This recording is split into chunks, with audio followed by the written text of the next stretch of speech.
¿Cómo está interviniendo actualmente España, los poderes públicos o el gobierno español sobre el tema de las tarifas eléctricas? Pues como se le dice, uno de los elementos esenciales es que la tributación es muy cara, pues en principio ha bajado los impuestos a la generación eléctrica y a la distribución eléctrica. Eso realmente yo creo que por ahora se ha notado poco y que los precios siguen subiendo. Como sabes, aquí en España el gobierno no es un gobierno monocolor, son dos partidos los que están en el gobierno. El ala más progresista insiste un poco en que se llegue al tema de crear una empresa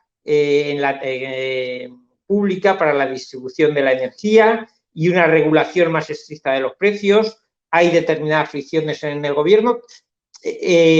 Las dos alas del gobierno ya han llegado a decir que se puede llegar a crear esa empresa pública o que no se van a dar una prórroga de las concesiones que se estaban dando a determinadas empresas si no se cumplían los parámetros. Ya te digo, la fórmula económica o la fórmula exacta legal que se deba adoptar, yo no tengo una varita mágica, si no sería ministro de Energía en España, ¿no? Pero lo que sí sé, o por lo menos quiero entender, es que el marco constitucional le permite y le obliga a intervenir en estas circunstancias. Tiene el mecanismo para hacerlo.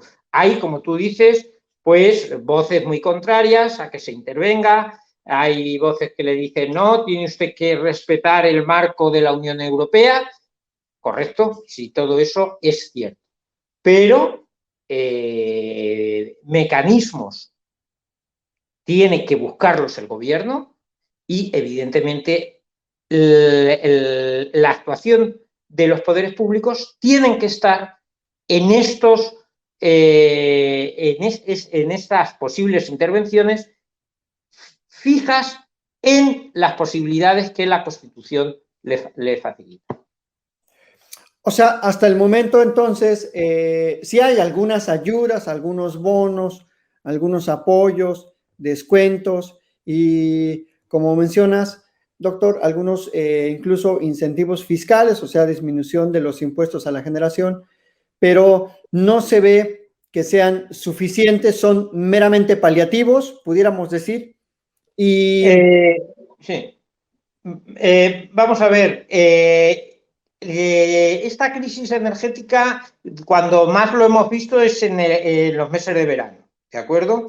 Entonces, la actuación del gobierno va a pararse en esas actuaciones que ha ido realizando.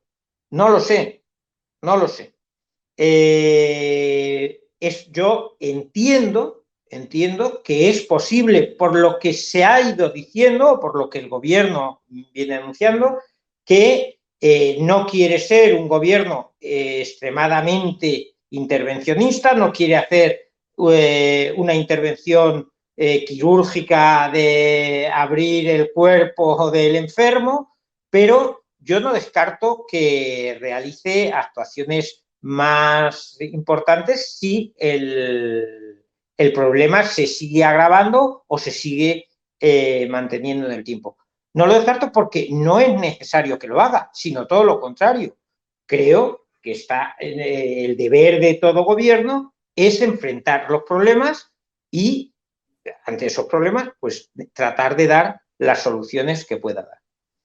ahora, ¿hay un monopolio energético en España, doctor? ¿O son muchas empresas? ¿Tienen ustedes como consumidores una oferta amplia o hay dos o tres empresas? ¿Cómo está el mercado acaparado? ¿O es un mosaico de empresas? ¿O por si habla Sí, de monopolio, ¿no? De Iberdrola, de Repsol, ¿qué está pasando en esa parte ya de los servicios que ofrecen las empresas energéticas? Sí, no hay una sola empresa energética en España, hay varias empresas, Iberdrola, hay distintas empresas, podríamos hablar de un oligopolio, es decir, hay un sector eléctrico muy potente, ¿de acuerdo? Que no significa que haya una sola empresa, ¿correcto? Entonces, tendrá que intervenir el Estado, bien, pues en el tema de la libre competencia. Creo que es un elemento muy importante. Si hay varias empresas, pues que esas empresas realmente compitan. Luego tenemos efectivamente el problema del tema de las energías renovables. En Europa, en España también, se está muy por llegar a tener un sector energético con fuerte implantación de las energías renovables. Eso tiene un coste, es decir, y los ciudadanos yo creo que sí pueden estar de acuerdo en que tenga un coste el hecho de que estamos cambiando de sistema energético. En Europa se está produciendo la descarbonización, se está tomando en serio todo aquello que se acuerda en París, etcétera, etcétera. Eso no es gratis. Y yo creo que los ciudadanos sí estaríamos dispuestos a asumir ese coste. Lo que yo no veo es que los ciudadanos estemos dispuestos a asumir el coste de una mala competencia de las empresas, de unos enriquecimientos excesivos de las empresas o de una actuación monopolista o simplemente liberalista de las empresas que actúan. Entonces, se pueden asumir ciertos costes y otros costes deben los poderes públicos ponerle freno si no son legítimos y si van en contra del bien común. Ahora, este grupo de empresas, Iberdrola, Endesa, y bueno, las empresas que dominan el mercado, este oligopolio, ¿qué tanta, ya desde tu punto de vista como un ciudadano, qué tanta influencia política tienen? Porque fíjate que en México será un fenómeno que hasta un expresidente se fue a sentar al consejo de administración de una empresa y también exsecretarios de Estado o como le llaman ustedes, ministros de gobierno del primerísimo nivel, dejan el gobierno y luego se van a sentar a esos consejos de administración. De hecho, el expresidente Calderón formaba parte del consejo de administración de Iberdrola. ¿Qué tanta complicidad política empresarial a esos niveles se nota en España, doctor? Si acaso, digo, conoces alguna circunstancia, porque acá en México es muy común eso, que los expresidentes de la República se van a sentar a distintas empresas, no solo las energéticas, a otras empresas globales, y pues se ve, por lo menos aquí habemos un sector muy crítico de eso, porque si, bueno, trabajas para la iniciativa pública o para la privada y después otra vez para la pública. Allá en España, ¿qué pasa con eso? ¿Existe ese fenómeno? Sí, aquí ese fenómeno se conoce como puerta giratoria, es decir, no es tanto de los expresidentes, porque los expresidentes aquí reciben el apoyo estatal durante un largo periodo de tiempo, pero es cierto que ministros de partidos de las dos esferas, de los progresistas o más conservadores, de los gobiernos de distintos signo que ha ido en España, pues están en las grandes empresas, entre ellas en las empresas eléctricas, en la empresa telefónica, de comunicaciones, etcétera, etcétera. A mí eso, como parece ser que a ti también, me parece un vicio inaceptable. Es decir, no se debería hacer. ¿Hasta qué punto eso afecta a este problema coyuntural que tenemos ahora de una elevación de precios? No lo sé, pero evidentemente yo en eso coincido contigo que cuando un político ha estado en la esfera pública y ha estado con un poder importante, etcétera, etcétera, hay que cuidar mucho luego el que estas personas copen los consejos de administración de este tipo de empresas que dominan sectores económicos muy importantes.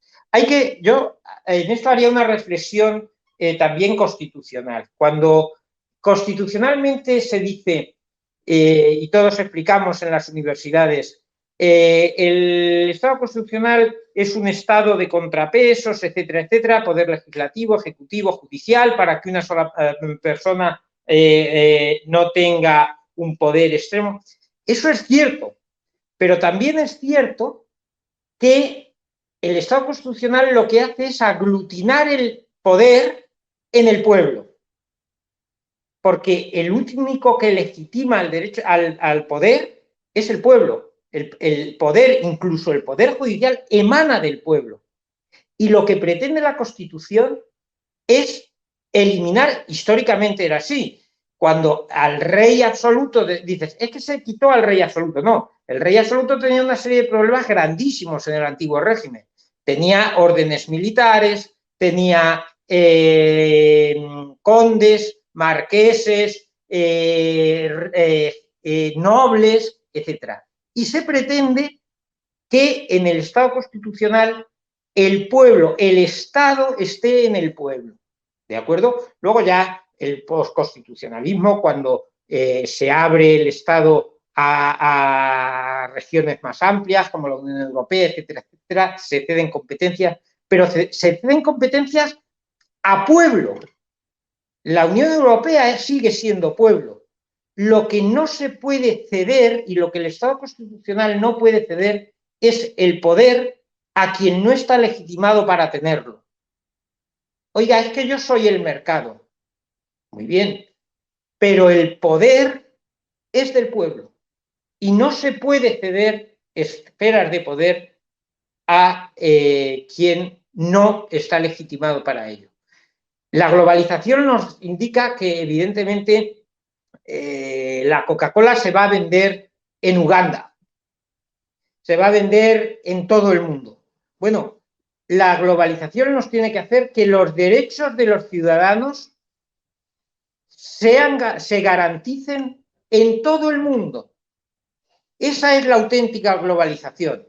La globalización no puede ser que el poder del Estado quede en manos de entes de poder que no están legitimados para ello.